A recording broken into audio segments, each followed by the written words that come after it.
Great. So here we are with Alex Masmej. Thank you so much for joining me on this episode of the Defiant podcast. Thank you so much, Camila. Yeah, huge fan of your news and your book. It's pretty cool. Awesome. Great to hear. So Alex is a crypto entrepreneur and the creator of the Alex token. He's really spearheading this movement of personal tokens, and we'll talk all about that. But first, I always like to start with just getting to know my interviewees better. So can you tell us about your background? Like, where do you come from, your education, and what got you into crypto? Sure. So I'm from Paris. I spent 0 to 18 years old in Paris. Then I did a 3 years degree in business management in Manchester, in the UK.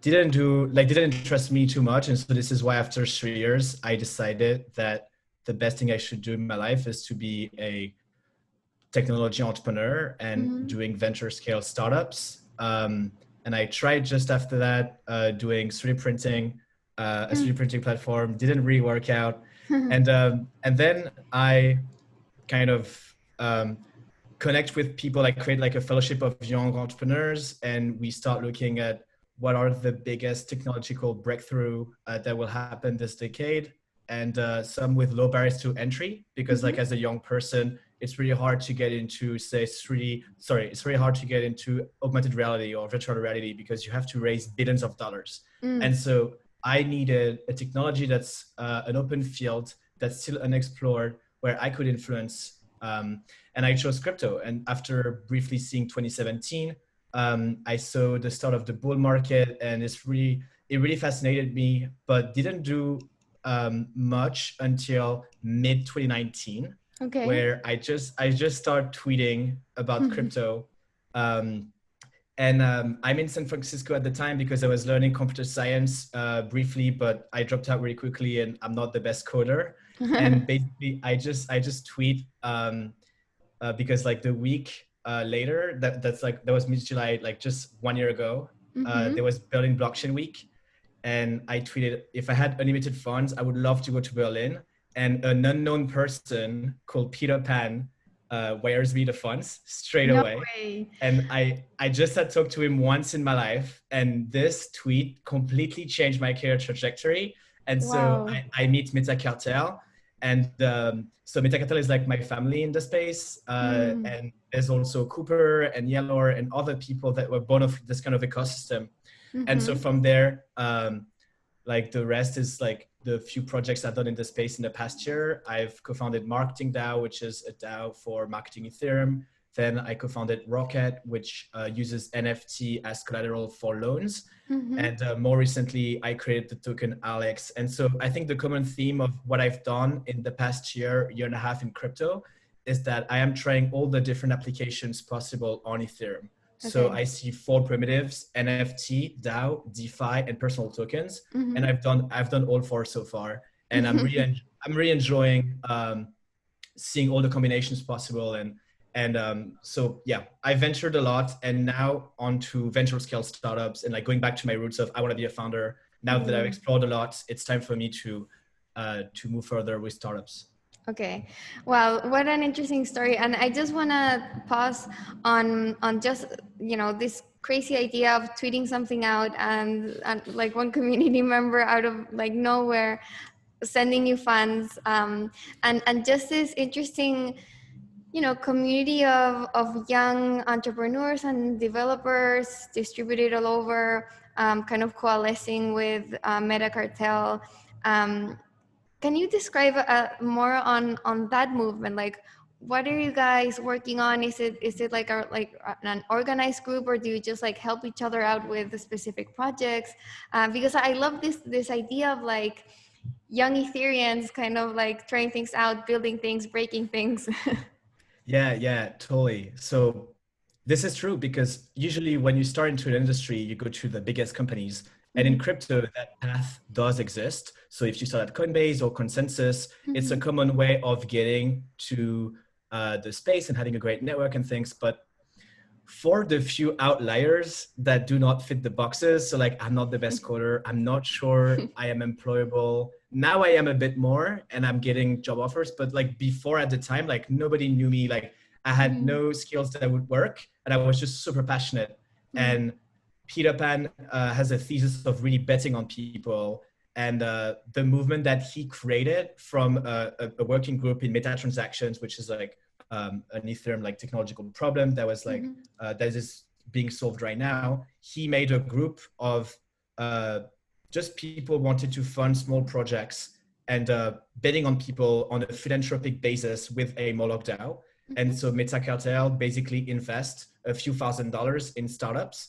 And so I was one of the early members of Meta Cartel DAO, which is the DAO that does this.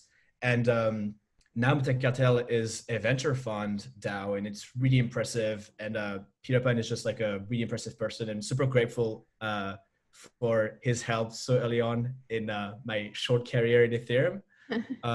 So yeah, like it does represent diversity in crypto, geographical diversity. Right. Anyone in the world, Meta Cartel is incorporated on Ethereum. It's not anywhere else. And people from New Zealand, Australia, Germany, the US, France. So really awesome that anyone can really join if you're passionate enough and you want to reach out. Yeah, so that's awesome. Really cool. And so has Meta Cartel been helping you like with funding as you explore different Ethereum ventures? So they did help me for Rocket, yeah. So as soon as I started, so like the short story of Rocket is that basically I realized that there was no under-collateralized DeFi on Ethereum. It was just over-collateralization with Maker, and I did an article with you back then. And so it did a bit of noise in the space, and we're all figuring it out for ideas. And now it actually is much more concrete because there's Union Finance, Terra Finance, and all these new protocols for doing loans on DeFi. But at the time, there was none. Like crypto just goes so fast. And so I decided, why not take NFT? It's something that's non-directly monetary. And like this could help create new value out of nothing. And I found this really fascinating. And so, yeah, as soon as I got this idea, 24 hours, I was being wired from the DAO $2,000. So that's just a huge proof of support from Meta Cartel. And yeah, so they did help me, and that was really nice. Amazing. So, okay, so going like chronologically, you got into this space through Meta Cartel, and then you founded Rocket. So how did Rocket develop? Like, are you still working on that? Did it work out or not? So what happened with Rocket is that it was a very smooth narrative. So like I did under-collateralized DeFi. I realized that there's nothing. Then I realized that NFT is underutilized as a monetary asset, and so we can use it. But then we start, there's like 3 or 4 people starting to help out, and I'm starting to like pay them small amounts of money. And at the time, there's a few investors reaching out to me saying, do you want to raise a seed round? Like we could help you. But this is where I decided, I went back to my startup's roots of like, I want to build something that's extremely big and that can have the biggest impact. And the intersection between DeFi and NFT is still extremely tiny. And so there are companies kind of overlapping with the Rocket vision, which are Centrifuge, which does fungibilize NFT from the real world. And then there's Niftex, who fungibilize NFT from the digital world. And so I'm super bullish on those. But Rocket was a bit, I didn't want to further down, like explore Rocket. And I thought there will be a bigger market pool elsewhere. And this is what I've been exploring. And so, yeah, I just wanted to do something bigger. But I guess Rocket could have been a great a business, but probably not something that would go on to have hyper growth. Okay, got it. And then you saw these other projects emerging, and so I guess like they should be the ones to take that. Yeah, exactly. Like I knew Centrifuge early on, and they told me that they had this NFT vault, kind of like the CDP from MakerDAO, and I'm super bullish on those two teams, and they definitely took the same Rocket vision, but it's much more scalable, it's trustless, and it has all the properties that we seek in crypto. So yeah, super bullish on those two companies. Okay, and then did you start, how was your kind of road down like the personal token path? What did that come like right after deciding to drop Rocket? Yes. So technically, I started doing a personal token as soon as I got into the space because Peter Pan basically like sent me like $1,500 and he was like, I want to tokenize your debt. This is gonna be very fun. And like I will be paid straight away and you would not have to pay because you would have to pay the person like who buy the debt. And so I created Alex Masmej Law 2019. Oh. And so it was a very fun short stunt and this personal token isn't known at all. But basically, I got reached out by the Roll team, which issues personal token as a business. And they told me, wow, like we're spending days convincing people to do this. And you've done this by yourself. That's crazy. Do you want to do a generalized personal token? And I said, yes. And this was, September last year. But at the time, there was no real use case I could think of. And yes, after Rocket, I decided that I would not spend too much time on Rocket because this is not the best way to spend my time. Then COVID-19 happens. I got cut like a marketing contract and I'm like, okay, maybe it's time to leverage the only primitive in crypto that I overlooked so far. And that was just a week before ECC, the conference. And I was tasked to do a talk on personal tokens main stage. And I was like, wow, this is the time or never to raise $20,000 and announce it the Ethereums. And so this is how it came. So very spontaneously, and the reception was really great. The feedback was really great. And a month later I did it and it worked well. So yeah, the start was my $20,000 token sale called the initial Alex offering. Okay. So can you explain like the mechanics of this? So you're raising $20,000 from anyone who wants to buy your Alex token, and then you're sending them Alex in exchange for their crypto, basically, is how it works, right? Yes. So this was only for 1 million Alex tokens. There are 10 millions in total. And so, yeah, in March, I said, I'm going to sell 1 million tokens for $20,000. It will be at a premium versus the secondary market because it will carry this income claim that I'm trying to fulfill. And so, yeah, it will be 15% of my income dispersed quarterly in the next 3 years. And there are 30 investors in total, and it's mostly people in the space. It's just people in the space, investors, founders, community members, and just Twitter followers that I don't really know. And so yeah, this is how it happened. I sold them, and so they have the Alex, and if they don't sell the Alex, they have the claim on the ISA. Okay. So I guess they're gonna hold for 3 years.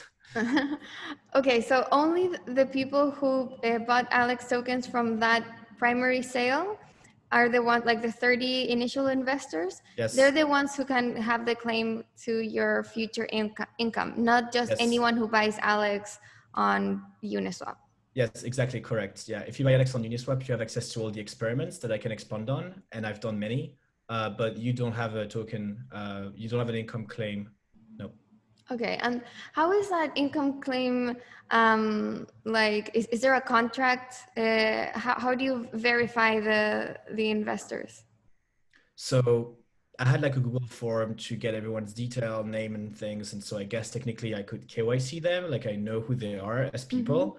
But so yeah, I have all their names, their wallet address, the amount that they pledged on like a Google spreadsheet pretty much. And so I just airdrop my income claim every 3 months. So I've done the first disbursement last week. Oh, really? Yes. Wow. So that was cool. And actually, like, funny enough, like I dispersed. So I thought like I would distribute my income in USDC. And basically my holders told me, no, like we are long Alex. So No what they actually wanted is Uniswap V2 LP shares. Okay. And so this increased Alex liquidity, and I've also done like a liquidity mining experiment recently. So this both contributed to the spike in liquidity, and this is fun because usually personal tokens are not really liquid. They're not as famous, of course, as DeFi protocols. So it's an interesting experiment. So sorry, so they wanted Uniswap LP, like Uniswap tokens shares representing liquidity in like the Alex pool? Yes, in the Alex pool. Yes, exactly. So they got Alex ETH pool. So 50% Alex, 50% ETH. So like they're basically long Alex and ETH, I guess, at the same time. Got it. So now they'll get like, I guess like the fees generated from that pool as well? Yes, they will get the fees generated from Uniswap. And since I introduced liquidity mining, they are de facto also gonna get the Alex rewards at the end of the month. Got it. Oh wow, so they're super long. Yeah. Can you say how much you dispersed? Yeah, I guess I dispersed $1,800. And yeah, that was 15% of my income in the past 3 months. So people can do the calculation. Yeah. Wow, that's amazing. Okay, so I guess like obviously there's an elephant in the room, which is like regulations, right? Like, is Alex a security? How are you thinking about that? I mean, you're in San Francisco right now. I'm not. I'm in Paris right now, so I don't reside in the US. But I guess like your investors. I mean, you do you have US investors? I guess so. Yeah. Yeah. So how? I mean, are you worried about that? Have you talked to lawyers? What you're thinking around regulations? I briefly talked just before my token sale to 2 lawyers, and they told me it's a very gray area. But yes, like there might be element of security for my 20,000 token sale. I just don't know as of yet. We don't know as a space, but I would say the remaining, like 90% of the supply, is totally, in my opinion, not a security. This is just like the recent personal tokens like Jam, Kerman, and the others. If there is no income claim whatsoever, it's a community token. It's investing in your community, which is the role value proposition. So I guess I think it should be fine. Like, I just don't have anything to comment on it. Like there's been many questions. We don't know. I think it's a very reasonable amount, and we are doing it very reasonably, all the personal tokens, and it's nowhere near the craze of the ICOs, and some of them got away with loads of like way bigger amounts than expected and things like this. And so far I have been repaying as well. Like, so right. Yes, sure, it's not trustless and we need better mechanisms. So I can't comment too much on the legal. I'm not a lawyer. Right. But yeah, like I do have some help from lawyers, from the role team. And so far, for me, it's more like crowdfunding, especially if I give Alex LP shares and things like this. Like, it doesn't seem like it's not a wire to a bank account or things like this. And also I did like a lot of disclaimers when I announced my token sale. So yeah, I can't comment. I am not qualified or educated in this. And we'll see. Right. But I mean, were you, I mean, it is kind of a risk, right? Because even when I also issued my own Kami tokens, and I did kind of ask lawyers in this space, like, what, like, is this risky? Like, and with me, the way I'm thinking about it is, yeah, it's an experiment. I'm using it to kind of incentivize people in kind of my community and trading it for like concrete things like a subscription to the Defiant, and I'm like rewarding sharing the Defiant, or like sharing like reviews of my book, like stuff like that. But I guess like when it becomes tricky is like when you're like promising like future income.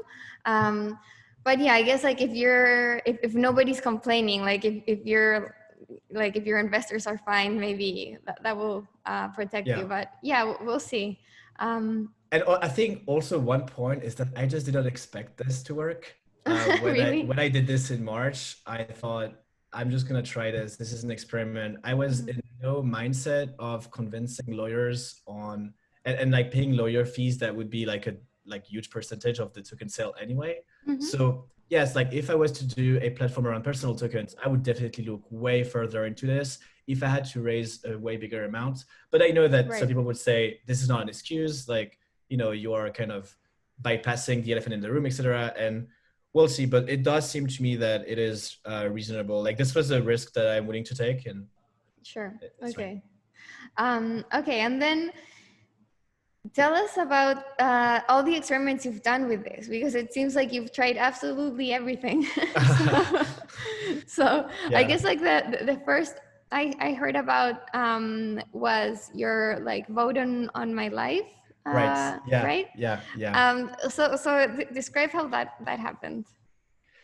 So it was really funny because so Austin Griffiths, which many people know, he was interested in personal tokens and he saw that he could enable personal token voting. And he Mm-hmm. published an article saying, people just sign because the gas prices are really high right now. Mm. And so it would be free for holders to do so. And so I saw this and I was like, wow, I have to use this. Like, otherwise, who will? Like, this is a really cool new feature.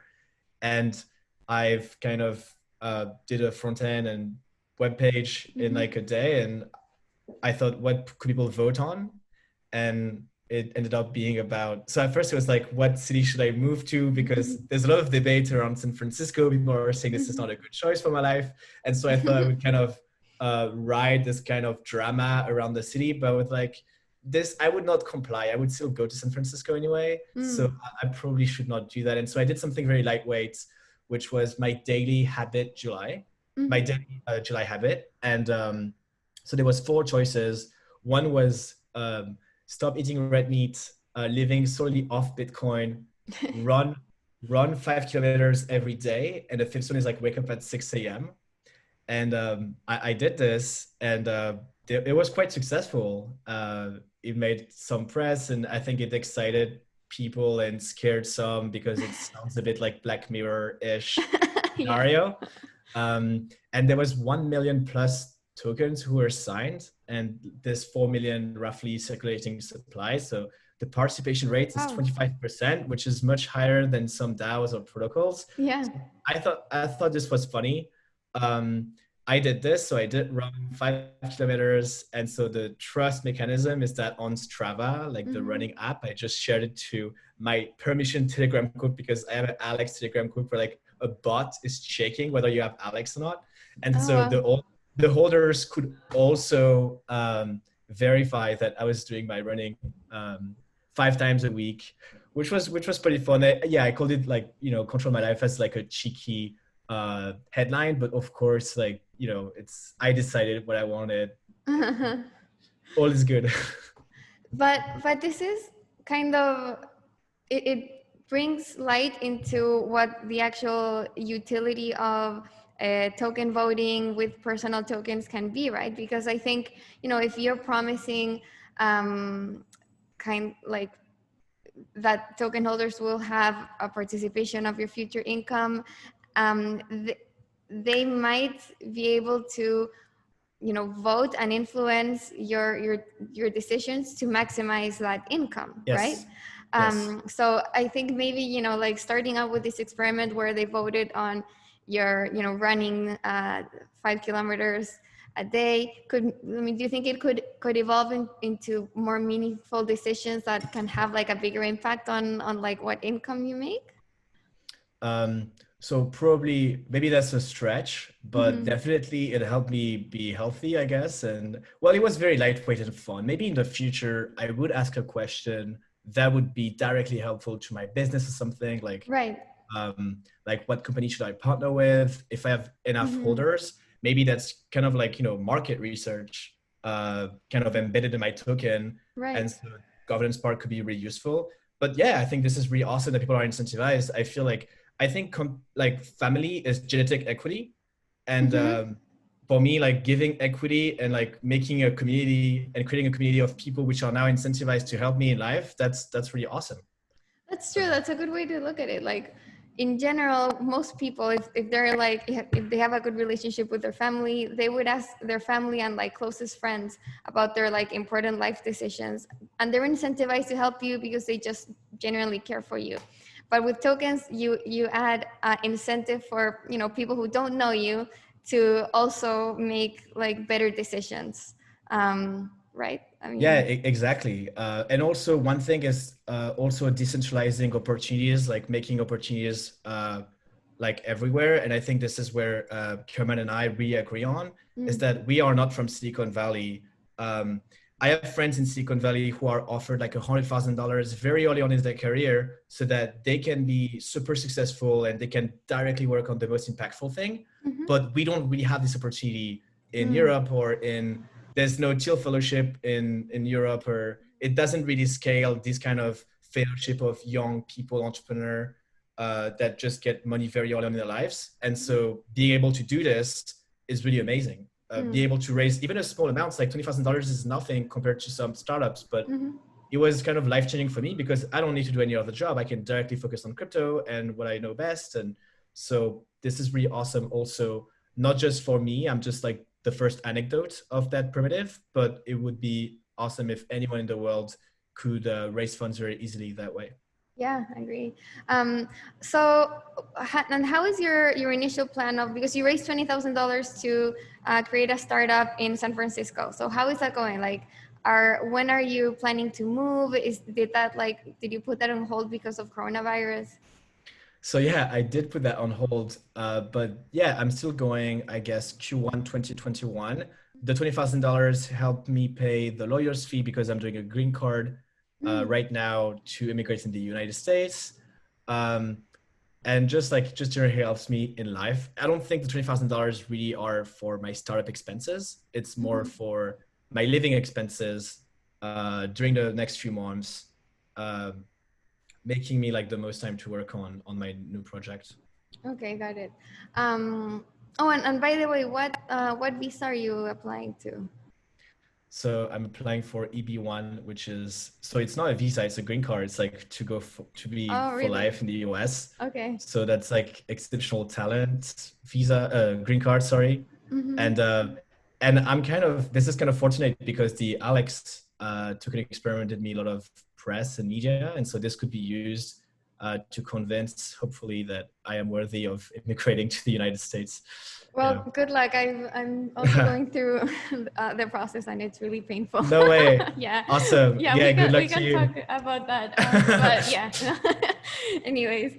All right. So, and then I guess like the next big experiment you've done with Alex is the yield farm, or like liquidity mining, yield farming, whatever you want to call it, right?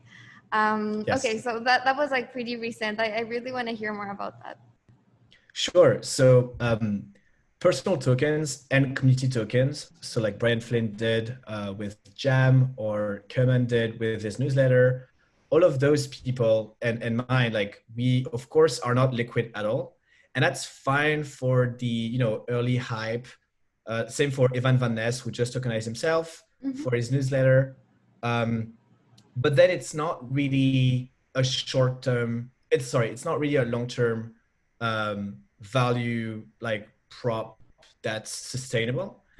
And so unlike the other personal tokens, my token is a bit older than this. I have given away many Alex, and so I cannot really play the scarcity game because there's a lot of Alex out there already. And so I thought to myself, instead of trying to play the scarcity illiquid game that I can't because it's kind of too old and it was diluted already, why not incentivize holders to put liquidity in Alex, telling them I will continue to sustain that token, meaning I will continue to do experiments and to do announcements around my token. More recently, I announced that, Cooper Tully, writer, contributor to Defiant, but also a talent manager with artists, will be my manager for my personal tokens. And so we will find a way to make the token sustainable. And so knowing this, we wanted to reduce slippage and price impact and make it so that people could enter maybe bigger position in my personal tokens. And so, yeah, we wanted to incentivize liquidity. And I think it was a great idea because now there's more liquidity. And so you can trade Alex at larger prices. And so it's better for the future. If you want to exit your position or enter your position, it's much, much better that way now. And so I'm happy how it turned out. Like, I think the snapshot is tomorrow to start for 1 month where the people have to hold their Alex ETH Uniswap V2 liquidity pool. Okay. And the liquidity went from $20,000 to $60,000 or $65,000 right now. And nice. The price went really up because people just buy before pooling, of course. And so I think it's a win-win for everyone. And so now I still have to deliver, right, on whatever projects and things like this. It's still speculative on my future, but super happy with how it turned out. And so, yeah, liquidity has been incentivized. It's been working well so far. Okay, so how does it work though? Is it you're telling people who put Alex and ETH on the Uniswap pool that you Yes. will continue, like you'll give them more Alex in the future? Like what's the mechanics? So the first experiment that I'm starting tomorrow is for 1 month. I want people to have Alex, ETH, Uniswap V2 liquidity to increase price discovery, slippage, etc. And I will do a snapshot tomorrow. I will do a snapshot in 1 month, and then I will distribute proportionally to their holdings 100,000 Alex. Oh, okay. And so 100,000 Alex is quite a lot. It's 20% of the entire pool.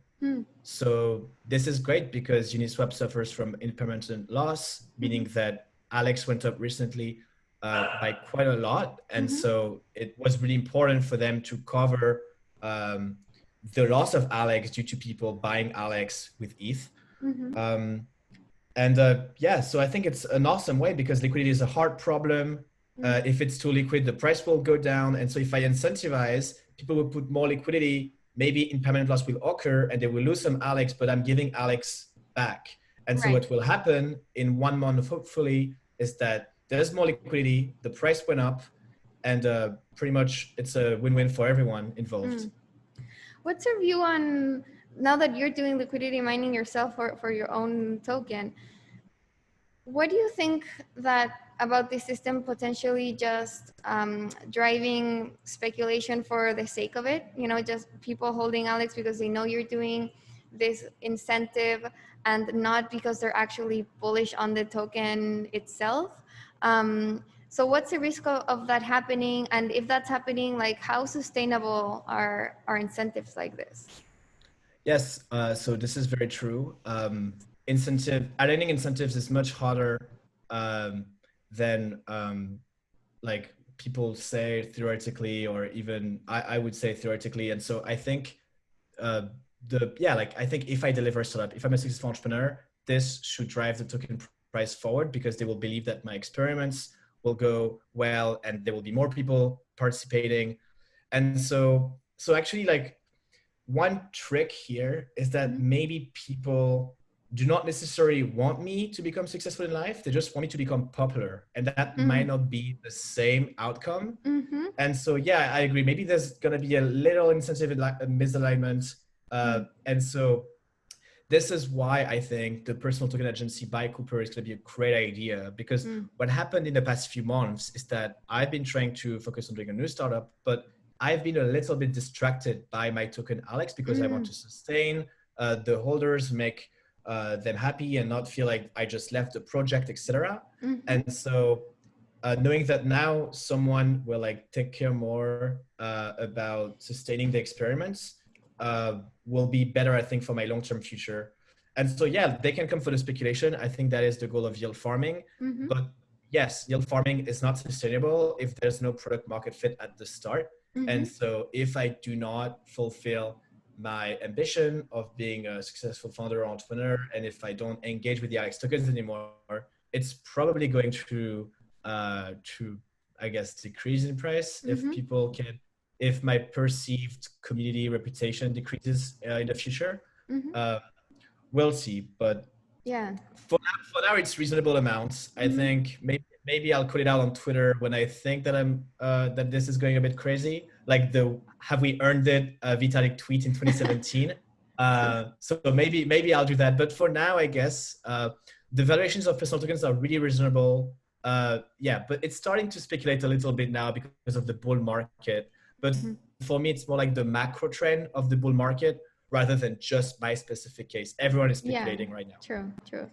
So maybe the hope is that people will come for the speculation and yield farming, and stay. but they'll stay because of Alex. Yeah, exactly. Yeah, that would be really cool. And I think that's what's happening with all the protocols. Like, people are coming kind of like referrals for Uber, PayPal, like the way companies did marketing back then. And now this is a novel form of marketing, and you're even more incentivized to root for the product or services that you're using. And so I hope that yeah, if this can help me convert investors or network or whatever thing that's beneficial for my career, that's great. So yeah, I think it was a really interesting point that you made about these personal tokens incentivizing popularity and not necessarily success or like happiness or however you measure success. I think it's a really interesting point. I don't know, like what else have you thought about it? Like what would be a way to, so that these tokens aren't so aligned with popularity? So maybe if I do, let's say I release a product, if my holders get a discount on my next startup product, that could align both of the incentive. It's like, okay, well, if people buy Alex, it's to get a discount on my product, meaning that it will make my company successful, meaning that now the incentives are a bit better aligned. But it is true that what I'm seeing so far around the price action of Alex is that every time I announce something on Twitter, the price goes up. Right. And so it does seem very tied to my popularity, but I guess it's not just a specialty of personal tokens. Like any big announcement from any entity in crypto does influence the price, etc. So yeah. Yeah. Is it weird? Like, do you think it'll be so strange, like in the future, just watching the price up for yourself just go up and down? Like, Yeah. because like you Yeah. kind of like get a sense of, you know, do people Your like me or worth. not, you Yeah, know? But exactly. like now Yeah. you can actually see it on a chart. I mean, how does that feel? Yeah. So to be honest, because I am not thinking about my tokens that I hold as liquid, I don't want to sell Alex anytime soon. It doesn't feel like I'm not really emotionally attached to the price. I look at Okay. the price and I step back and I want to, first of all, it's not enough liquid for me to step away from Alex. And I think it would be a really bad move if people saw that I was dumping my own token to the community. And so for many of these reasons, I am not incentivized to sell. Thus, the price action isn't really influencing me too much. Maybe if in the bull market it goes completely crazy, I will start to feel a bit weird emotionally. But so far, it doesn't really change. It's a nice indicator of how well my experiments are doing, but it's a very flawed one as well because of the illiquidity, like someone just buying, you know, a few $100 can already make the price spike up. So, Right. Yeah. So I'm not actually too worried. This is not as emotionally stressful, I guess, as probably traders or people who like really care about the financial value of an asset. Okay, makes sense. Okay, so going forward, what are kind of the next experiments you're planning for Alex, and do you have an idea for the startup that you want to found in once you move to San Francisco, or maybe you're already starting it? Sure, sure. So first of all, I guess I will probably continue liquidity mining. And so I have like a small community on Twitter, and some companies are basically like paying me tokens to do marketing. And so I think one great way would be to distribute some of those tokens to my token holders. And so it would be a way for me to incentivize people to hold Alex and for the companies to get extra exposure because I would airdrop those tokens. And so I think this will be the experiment in the next coming month would be now I'm not just giving you Alex, but I'm giving you tokens that companies want you to use as an incentive to use their products. So this probably will be an evolution of Alex yield farming experiment.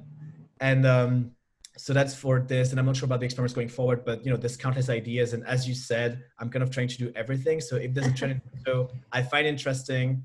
The good thing is that I have a very tight feedback loop, meaning that I can try out something, you know, straight away. I do this like the very like MVP bare bones way, and so I can start delivering very, very quickly. And regarding my startup right now, so basically after my personal tokens, I've had a lot of people reach out to say, you know, this is your competitive advantage as an entrepreneur. If you start something around personal tokens, you would have an edge because you are one of the pioneers and you could dogfood your own application, etc. And I thought about this for the next few months, but then I decided to kind of pivot a little bit more towards financial products and not DeFi because DeFi are protocols on Ethereum.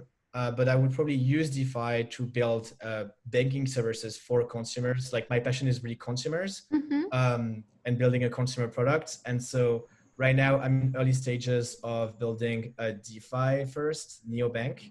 Nice. But it's the very start right now. And so because there are so many people starting neobanks and all these new generations of banks, whether crypto like Dama or others, or even Revolut in the traditional finance space, maybe a differentiator could be my personal tokens and community token. And so I will share more details soon. That's interesting. Okay, so you're thinking of something that is in like the traditional fintech space, but is linked to DeFi in some ways?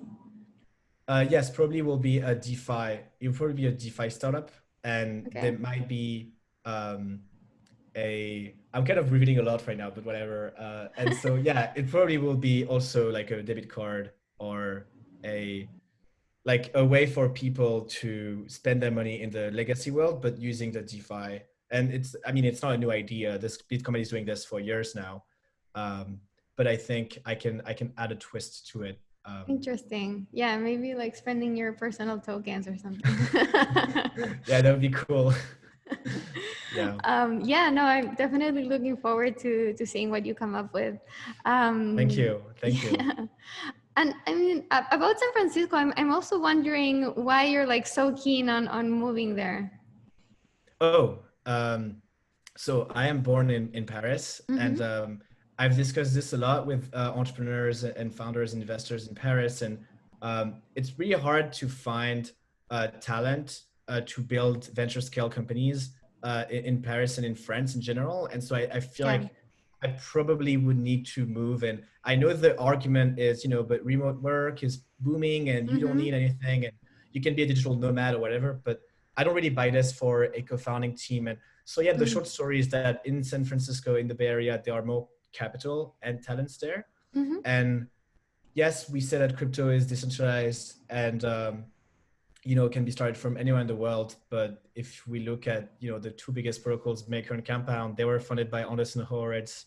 They are closer to startups, at least at the start. And then you can do the playbook on decentralization. But it does feel to me that, it's the best. But then it's not just about, I picked this kind of like as a robot. Like I just really love Silicon Valley. This is what influenced my teenagers. And I would just love to live there anyway. Yeah. And so first I need to move from Paris. It's not the best way. It's not the best place to be an entrepreneur. There's some cool, interesting startups in the crypto space in Paris, like Multis, which is a wallet using DeFi, and it's really interesting.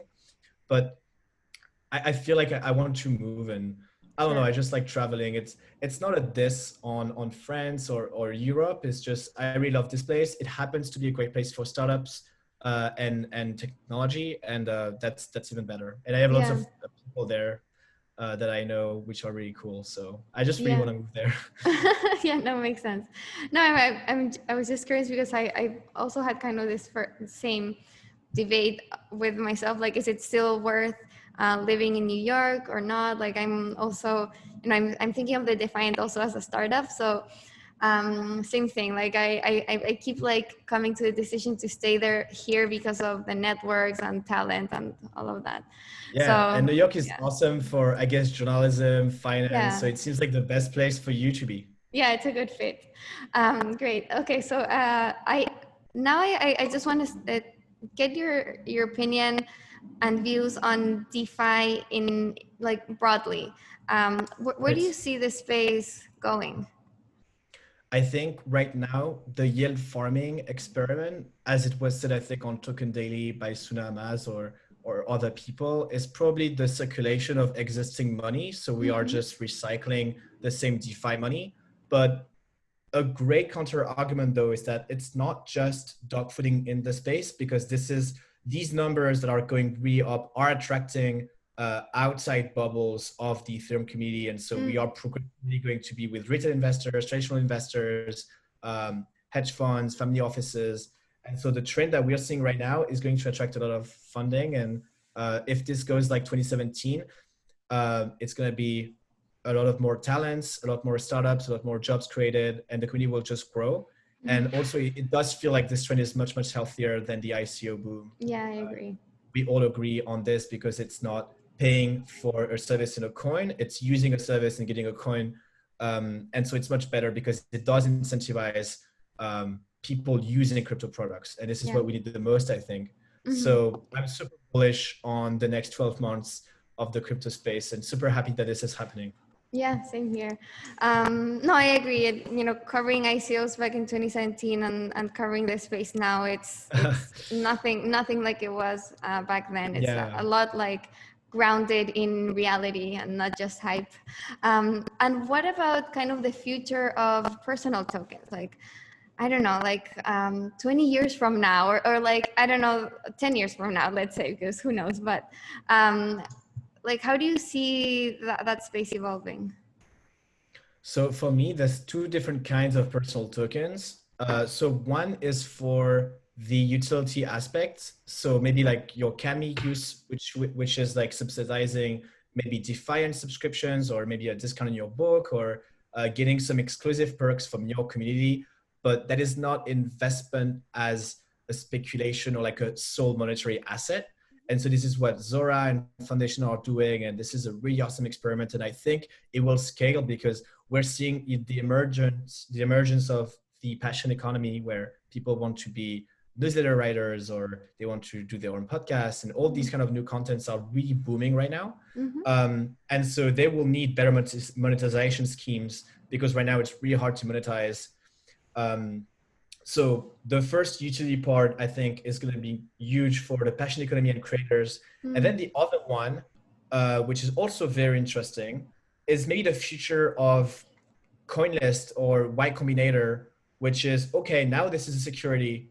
Now there will be income claims, or there will be other mechanism, but this will really be like a stock where people invest early on in artists, athletes, entrepreneurs, politicians, and it would give funding to a whole branch of people which are not connected maybe to the wealthiest investor, but they have a really big community. Like I think we're telling this all the time in crypto, community is like extremely important.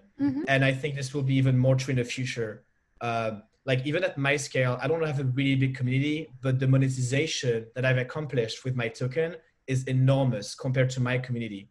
And so what about people who have bigger followings than me in other non-crypto spaces? If they could have the same monetization mechanisms, that would be a net positive for all of those people. So whether it's utility investing or like straight up funding experiments. Super interesting. So how do you measure? You said the monetization you've reached with Alex has been huge. How do you measure that? So I did my $20,000 token sale. Then I have done a few OTC deals. So people buying Alex off the market to reduce the Uniswap slippage. And so, yeah, this just ended up being like a considerable amount of money compared to what I thought. And I feel like I am experiencing next generation angel investing. And this is huge because like I don't think anyone else in the world is doing this. And I want more people to do this. And it's kind of like Justin Can, which was a crazy person who was filming himself, and then he became the CEO of Twitch, and now everyone is streaming themselves on video. Now I'm that weird person again, where I'm monetizing myself and no one else is really doing it. But hopefully in 10 years, 15 years time, a new platform will be built so that anyone could be able to do that. Right. Wow, that's so interesting what you said of like you're experiencing the next generation funding or angel investment. And it's funding on like an actual person, not a startup. So it's like a huge shift in mentality. Yeah, exactly. So this is kind of like a next generation also ISA, income sharing agreement, as I have done, like sharing my income. And so I guess this might be reserved for people who are kind of young, because soon, like I already have like potential co-founders right now, and I will soon have a team and a startup. But yeah, like very early on in your life when you don't have a network yet and you're like educated and you are mingling with people to start a business with, I think it's really awesome to have personal tokens, or maybe have personal tokens for like a company that you release or something. I think it will be very prevalent in the future.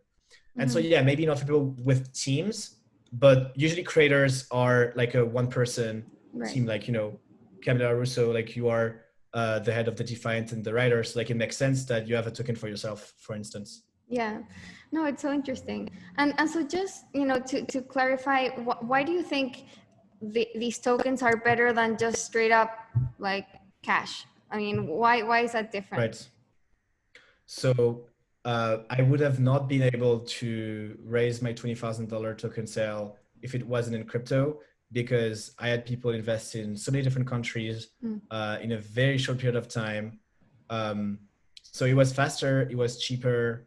And yeah, I don't think it would have been possible money-wise to wire all of those different transfers from different countries. So this is one thing.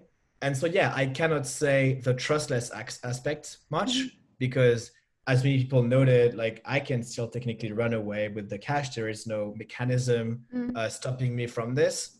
But I guess hopefully this will be implemented in the future. It's just like I was so early that it was not really possible. There was no infrastructure for this. But so for now, the aspect is just global money that is transferable instantly.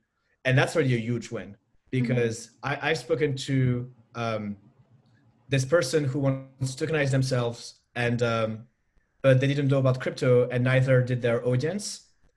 But that person's audience was international, and so that person just couldn't do anything because it would have been too hard to coincide all the payments routing, and it would just be much, yeah. So, and also like I'm very fortunate that my audience is of course crypto people, so this is what made this possible. It's like everyone understands MetaMask. Right. Yeah, actually MetaMask lead is also a token holder, so that's why I'm like super bullish on MetaMask, I guess. No, these are great points. Yeah, it would be crazy to see a future where, you know, everyone has kind of their personal tokens, and this just becomes something as common as like, yeah, like streaming yourself or like being a YouTuber, but you also have your token. Exactly. So like not everyone is doing video streaming or writing a newsletter, but there's a lot of people. And so yeah, I think this will mainstream. The same this will be the same in the future. Like it will be mainstream. Not everyone will have a token, but a lot of people could do it. Yeah, maybe it'll become just like a common way of monetizing creations or just like activity. Yeah. Well, exactly. Yeah. Anyways, it's been so great chatting with the person spearheading this. I think it's Thank you so much. Amazing that you're trying all this stuff out. I do see kind of a potential future for this, so we'll see. Thanks so much, Alex. Really interesting conversation. Thank you so much, Camila. All right. Thank you. Bye. Bye.